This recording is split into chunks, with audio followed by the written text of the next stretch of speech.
Hi friends, எல்லாருக்கும் வணக்கம். எல்லோரும் எப்படி இருக்கிறீங்க? நாங்கள் நல்லா இருக்கிறோம். நீங்கள் நல்லா இருக்கணும்னு கடவுள்கிட்ட வேண்டிக்கிறோம். நேற்று போட்ட வீடியோக்கு சப்போர்ட் பண்ண அத்தனை பேருக்குமே ரொம்ப ரொம்ப நன்றி. தொடர்ந்து எங்களுடைய வீடியோக்கு சப்போர்ட் பண்ணிகிட்டே இருங்க. இன்றைக்கி என்ன வீடியோ பார்க்க போகிறோம் அப்படின்னா, நேற்றுக்கு நம்ம தமிழ்நாட்டில் டீ கடையிலலாம் போடுவாங்க பார்த்தீங்களா, உள்ளே வெடிப்பாக இருக்கும் போண்டா இல்லை, அதுதான் நேற்றுக்கு செஞ்சேன். அவளுக்குமே உடம்பு சரியில்லைனோடனே வாய்க்கே நல்லா இல்லாமான்னு சொல்லி கேட்டேன், அதனால் செஞ்சேன். உண்மைக்குமே சூப்பராக இருந்துச்சு சாப்பிட்டதுக்கப்புறமேட்டேன். அது எந்த மாதிரி பண்ணேங்கிறத நானே யூடியூப்பை பார்த்து இதான் ஃபஸ்ட் டைம் செஞ்சேன். ஆனால் நல்லா செஞ்சுருந்தேன். மேடத்தோட பார்த்திங்களா இருக்கிறது இவ்வளோ தான், அதையும் முன்னாடி தூக்கி போட்டுக்கிடுவாங்க. இப்போ நாங்கள் 2 பேரும் ஒரு இடத்துக்கு வேலையாக போகிறோம். சரி, ஒன்றையும் காட்டிடுறேன். மேடம் தலை சீவிக்கிட்டு இருக்கிறாங்க. ஆனால் அவள் வரல, பாப்பா வீட்டில் தான் விட்டுட்டு போகிறோம். என் வீடியோவை இப்போ தான் ஃபஸ்ட் டைம் பார்க்கணும். ப்ளீஸ் லைக் இந்த சப்ஸ்கிரைப் பண்ணிட்டு பாருங்கள். வாங்க நம்ம வீடியோக்குள்ளே போகலாம். அதுக்கு முன்னாடி நம்மளுடைய சப்ஸ்கிரைபர் தான் என்னோடய தங்கச்சி. முதல்ல சப்ஸ்கிரைபர், இப்போ என்னோடய தங்கச்சி. பேர் வந்து ஸ்னேகா. அவளுக்கு வந்து ஏதோ விஷ காய்ச்சல்னு சொல்லியிருக்கிறாங்க. இருக்கிறது தமிழ்நாட்டில், சென்னையில். ப்ளீஸ் எல்லாருமே ப்ரேயர் பண்ணிக்கோங்க, அந்த காய்ச்சல் சரியாகணும். ஏன்னா அவங்களும் நம்மளை மாதிரி தான், கஷ்டப்பட்ட குடும்பத்தில் உள்ளவ தான். ஏற்கனவே அப்பாவுமே கொஞ்சம் முடியாமல் இருக்கிறாங்கன்னு சொன்னப்போ நான் ப்ரேயர் பண்ணப்போ நிறைய பேர் ப்ரேயர் பண்ணிங்க. அதுலேருந்து அவளுக்கு ஒரு விடுதலை ஒன்று கிடச்சிச்சு. அதே மாதிரியே பாப்பாவுக்கு இப்போ காய்ச்சல், உங்களுக்கு தெரியும். ஹாஸ்பிட்டலில் இருந்து அவளும் வேலை போகலன்னா குடும்பம் ரொம்ப கஷ்டப்படும். எனக்காக வேண்டி அதையும் கொஞ்சம் ப்ரேயர் பண்ணிக்கோங்க. வாங்க நம்ம வீடியோக்குள்ளே போகலாம். பாய் பாய். முதல்ல போண்டா செய்கிறதுக்கு என்னென்ன பார்க்கலாமா, என்னென்ன போடணும்னு. ரவை எடுத்துருக்குறேன். அவங்க வந்து எனக்கு ஒரு கிண்ணத்தில் தான் சொல்லி காட்டினாங்க. நான் அந்த மாதிரி ஒரு வீடியோ தான் பார்த்தேன். இப்போ வந்து ஒரு கிளாஸில் வந்து ரவை எடுத்திருந்தேன். அதுக்கப்புறம் அதே கிளாஸுக்கு முதல்ல 2.5 கிளாஸ் கோதுமை மாவு எடுத்தேன். அதுக்கப்புறமேட்டு இன்னொரு ஒரு 1/2 கிளாஸ் எடுத்தேனே. மொத்தத்தில் 3 கிளாஸ் எடுத்துருக்கிறேன். ஒரே ஒரு முட்டை தான், கொஞ்சம் சீனி, பாதி சீனியை பவுட்ரு போட்டு அரைச்சி வச்சுருந்தேன், பாதி சீனியை பவுட்ரு போட்டு அரைக்கவே இல்லை. அந்த மாதிரி வச்சுருந்தேனேவும். முதல்ல கோதுமை மாவில் கொஞ்சம் உப்பு, சோடா இதை 2யுமே போட்டுட்டு கோதுமை மாவை, ரவை 2யுமே நல்லா மிக்ஸ் பண்ணி எடுத்துக்கிட்டேன். அதுக்கு பிறகு முட்டை, அதுலேயும் சீனியை போட்டு நல்லா அடைச்சிக்கிட்டேன். ஒரே ஒரு ஏலக்காய் மட்டும் தான் இருந்துச்சு, அதையுமே நல்லா நுணுக்கி எடுத்து அந்த முட்டைக்குள்ளேயே போட்டு அதையுமே நல்லா கலக்கிக்கிட்டேனேவும். இப்போது மாவு எல்லாத்தையுமே, ரவையும் கோதுமை மாவையும் நல்லா பிசைஞ்சு வச்சுருந்தேன் இல்லைங்களா, இப்போ நான் அதில் ஊற்றிக்கிறேன். இப்போ அதில் ஊற்றுனதுக்கு பிறகு அதை நல்லா பிசைஞ்சேன், நானே தான். ஜாயிச்சு பிசைஞ்சிருக்கிறேன். இந்த மாதிரி நல்லா ஊற்றிக்கிட்டேன். ஊற்றுனதுக்கப்புறமேட்டு நானே தான் முதல்ல பிசைஞ்சு பார்த்தேனேவும். வீடியோ எடுத்துக்கிட்டே நான் பிசைகிறதுனால எனக்கு சரியாக வரல. அதுக்கப்புறமேட்டு சின்ன பாப்பா கிட்ட செல்லை கொடுத்துட்டு அவளை வீடியோ எடுக்க சொல்லிவிட்டு அதுக்கப்புறமேட்டு நான் பிசைஞ்சேன். உண்மைக்குமே கரெக்டான ஒரு முட்டைக்கும் அந்த சீனி இதுக்கும் அந்த இதுக்கும் அப்புறம் அதை உருண்டை பிடிக்க போகிற டயத்தில் எல்லாமே கரெக்டான பதத்தில் இருந்துச்சு. ஆனால் இது கூட நான் வந்து தண்ணி சேர்க்கலை. தண்ணி சேர்க்காமல் எனக்கு அந்த ஒரு முட்டையிலேயே எல்லாமே கரெக்டாக இருந்துச்சு. இப்போ எல்லாத்தையுமே எடுத்து நல்லா பிசைஞ்சி நான் வந்து உருட்டி வச்சுக்கிடுவேன். அதுக்கு மேலே ஒரு கவர் ஒன்று போட்டு வச்சுட்டேனேவும். அதுக்கப்புறம் பாப்பாவுக்கு வந்து நேற்றுக்கு உடம்பு சரியில்லை அப்படிங்கிறதுனால நேற்றுக்கு வந்து உருளைக்கிழங்கு பட்டாணி போட்ட குருமா வச்சுருந்தேன். மதியத்துக்கும் பாப்பாவுக்கு சப்பாத்தி தான். காலையில் உப்புமா கொடுத்தேன். நேற்று நைட்டுக்குமே பாப்பாத்தி எனக்கு சப்பாத்தியே போதும்ட்டு, அதனால் மதியம் போட்டதில் ஒரு 3 சப்பாத்தி எடுத்து வச்சுருந்தேன். அதுதான் பாப்பாவுக்கு நேற்றுக்கு நைட்டுமே கொடுத்தேன். இப்போ அவள் சாப்பிட்டுட்டு இருக்கா. பெரிய பாப்பாவை ஒரு பிளேட் எடுத்துகிட்டு வா, உனக்கு குழம்பு சோறும் போட்டு தரேன்னு. அதனால் பாப்பா எடுக்க போயிருக்கிறா. எண்ணெயை ஊற்றி காய வச்சுட்டு அதை போட்டதுக்கப்புறமேட்டு தான் நினச்சி பார்த்தேன், ஒன்று 1/2 லிட்டர் எண்ணெயும் ஊற்றி இருந்திருக்கலாம். அப்படி இல்லை அப்படின்னா இன்னொரு ஒரு வடை சட்டி இருக்குது என்கிட்ட, பொரிக்கஞ்சட்டி, அதில் ஊற்றி இருந்திருக்கலாம் அப்படின்னு சொல்லிட்டு அதுக்கப்புறமேட்டு தான் நான் யோசித்து பார்த்தேனேவும். ஏன்னா நான் குட்டி குட்டி உருண்டையாக தான் போட்டேன். அதுக்கப்புறமேட்டு ஃபுஃபி வந்ததுக்கப்புறமேட்டு ரொம்ப யோசிக்க ஆரம்பிச்சிட்டேன். அதுக்கு பிறகு நான் பண்ண மெத்தடு எல்லாமே கரெக்டாக இல்லையான்னு சொல்லுங்கள். ஆனால் சாப்பிடும்போது உண்மைக்குமே சொல்கிறேன், அதை நான் சாப்பிட்டுட்டு என்ன ரியாக்ஷன் பண்ண, எத்தனை நாள் நாக்கு செத்து போய் இருந்ததில் தமிழ்நாட்டு ரெசிபி சாப்பிட்ட உடனே எனக்கு அவ்வளோ ஒரு சந்தோஷம்.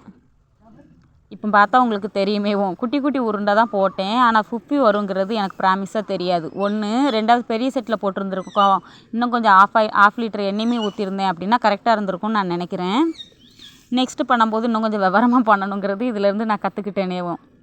கீழே நல்லா ப்ரௌன் கலரில் வந்துச்சு. மாற்றி விடும்போது எவ்வளோ கஷ்டப்பட்டிருப்பேன்னு பாருங்களேன்.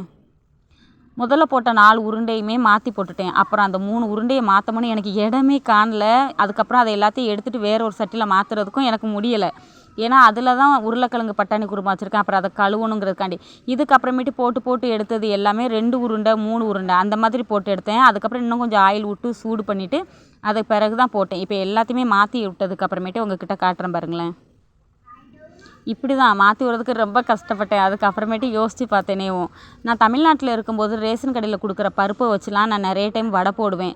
ஆட்டாங்கல்லில் ஆட்டி வடை போடுவேன். அம்மா வராங்க தம்பி வராங்கன்னு தெரிஞ்சிச்சு அப்படின்னாலேவும் அந்த மாதிரி நான் பண்ணுவேனேவும், எதையுமே பார்த்தேன் அப்படின்னா ஈஸியாக கற்றுக்கிடுவேன். அதுக்கப்புறமேட்டு பாப்பாவை நான் கொஞ்சம் ஃபோட்டோக்கு ஸ்டில் கொடு அப்படின்னு சொல்லும்போது, இந்த வீடியோ எடுத்தது நான் தான். ஆனால் சரியாக தெரியாமல் ஷார்ட் வீடியோ எடுத்த மாதிரி எடுத்துருந்துருக்கேன். அப்புறம் பாப்பா இப்படி வைக்கணும் இப்படி வைக்கணும் தலையில் வைக்கணும், அப்புறம் வியாபாரத்துக்கு போகணும் இப்படிலாம் பேசி அவள் கொஞ்சம் நக்கல் அடிச்சுக்கிட்டேவும் இருந்தா. பாப்பாவோட ஃப்ரெண்டு சாப்பிட்டுட்டு ரியாக்ஷன் என்ன சொல்கிறாங்கிறத நம்ம பார்க்கலாம். அதுக்கு முன்னாடி போண்டா போட்டது வெளியில் வச்சு தான். அதனால் மாமியார் நினைப்பாங்க அவள் சாப்பிட்டுட்டு கொண்டுட்டு வந்து கொடுக்குறா அப்படின்னு. அதனால் ஃபோட்டோவுக்கு மட்டும் கொஞ்சம் ஸ்டில் கொடுத்து முடித்த உடனேவும் பாப்பா கிட்ட சொன்னேன், நான் ஒரு பிளேட்டில் எடுத்துறேன் ஆச்சிட்டு கொண்டே கொடுத்துருன்னு. இப்போ அவளை ஃபோட்டோ எடுத்து பார்த்துட்டு எல்லாத்தையுமே உங்ககிட்ட காட்டுறேன் பாருங்க. இப்போ 5 இது எடுத்து வச்சுருக்கிறது அம்மா கிட்ட கொடுத்து விடணுமேவும் அப்பாவுக்கு. ஆனால் அம்மா எல்லாத்தையுமே சாப்பிட்டுட்டாங்க. இருந்தது அதுக்கப்புறம் கொஞ்சம் தான். அதுக்கப்புறம் அப்பா வந்து என்கிட்ட கேட்டாங்க, இருக்காக்கும் அந்த பண்டம் அப்படின்னு. அதுக்கப்புறம் அப்பாவுக்கு 2 கொடுத்தேன். சின்ன மேடம் வீடை கூட்டிக்கிட்டு இருக்கிறாங்க. ஏன்னா பாப்பாவுக்கு ஹாஸ்பிட்டலுக்கு கூட்டிகிட்டு போகணும் இல்லைங்களா, அதனால் அம்மா அங்கே தான் சாப்பாடு ஆக்கிக்கிட்டு இருக்காங்க. பாப்பா கிட்ட சொன்னேன், நீ எங்கேனாலும் சரி தேடி கண்டுபிடிச்சி கையில் கொடுக்காம எனக்கு வீட்டுக்குள்ளே வரக்கூடாதுன்னு. அதுக்கப்புறம் பாப்பா போய் அம்மா எங்கே இருந்தாங்கன்னு சொல்லி பார்த்து கண்டுபிடிச்சி கையில் கொடுத்துட்டு வந்தா. பாப்பாவோட ஃப்ரெண்டோட ரியாக்ஷனை பார்க்கலாம். கிமித்தினாங்க. நீ எங்கே பி மேடம்? இந்த அம்மாவுக்கு பஜார் போகிறல பிஸ்கட் வாங்கிட்டு வரணுமா? ஆனால் கடையில் வாங்கினா கூட இவ்வளோ டேஸ்ட்டாக இருந்திருக்குமா என்னன்னு தெரியல. சாப்பிட்டு பார்த்துட்டு சொல்கிறேன்.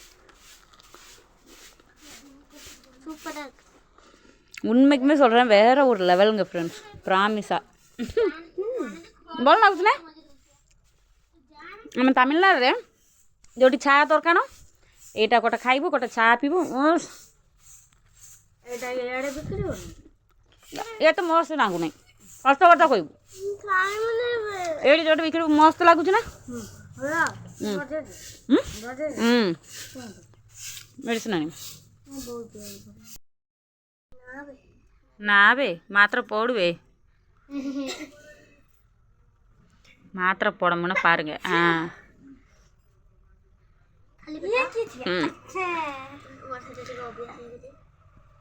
இப்போ பாருங்களேன், இதை கொடுத்து பார்க்கலாம் என்ன ரியாக்ஷன்.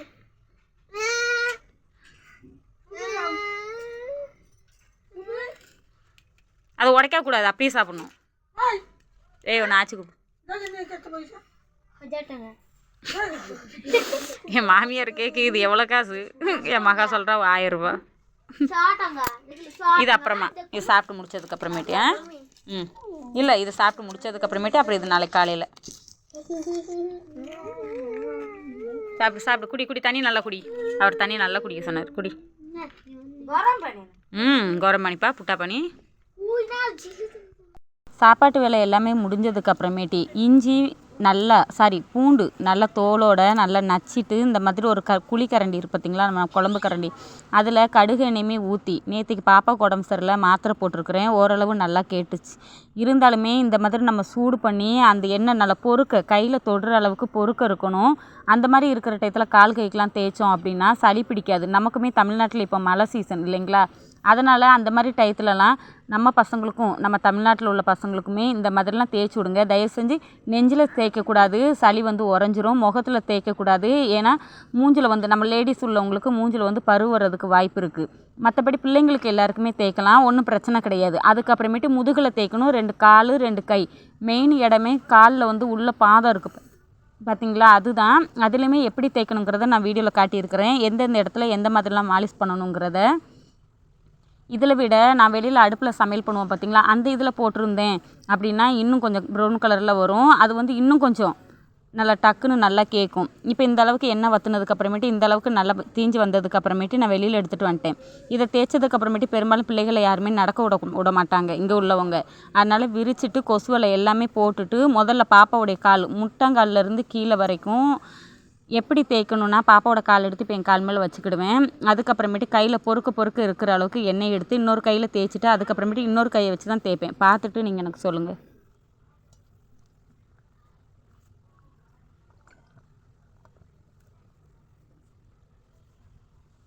இந்த மாதிரி தேய்க்கணும். தேய்ச்சிட்டு காலில் நல்லா 2 காலையுமே நல்லா மாலிஷ் பண்ணிக்கிடணும். உள்ளங்காலில் இருக்குது பார்த்தீங்களா, அதை வந்து இன்னொரு உள்ளங்கையில் நான் தடவி வச்சுருக்கேன் பாருங்களேன், இதை வச்சு நல்லா தேய்க்கணுமேவும். இப்போ வீடியோ எடிட் பண்ணி போட்டுட்டு இனிமேல் தான் மார்க்கெட்டுக்கு போகணும். ஏன்னா பாப்பாவுக்கு வந்து வெண்பொங்கல் வேணுமா. இப்போ உள்ளங்கால்லையும் நல்லா தேய்ச்சிக்கலாம். நீங்களும் உங்களுடைய பிள்ளைங்களுக்கு இல்லைன்னா உங்களுக்கு யாருக்காச்சும் பெரியவங்களுக்கு, நம்ம வீட்டில் வயசானவங்க இருப்பாங்க, அவங்களுக்குலாம் உடம்புக்கு முடியல அப்படின்னா இந்த மாதிரி தயவு செஞ்சு பண்ணுங்கள். உண்மைக்குமே நல்லா கேட்கும். இந்த காலை முடித்ததுக்கப்புறமேட்டு இன்னொரு கால், அப்புறம் கை, முதுகு அவளுக்கு முடித்ததுக்கப்புறமேட்டு சின்ன பாப்பாவுக்கு இந்த மாதிரி பண்ணிவிட்டு அதோட ரீசன் எப்படின்னு சொல்லி எனக்கு மறக்காமல் கமெண்ட் பண்ணுங்கள். இன்றைக்குள்ள வீடியோ அவ்வளோதான். பாய். நாளைக்கு நெக்ஸ்ட் வீடியோவில் பார்க்கலாம்.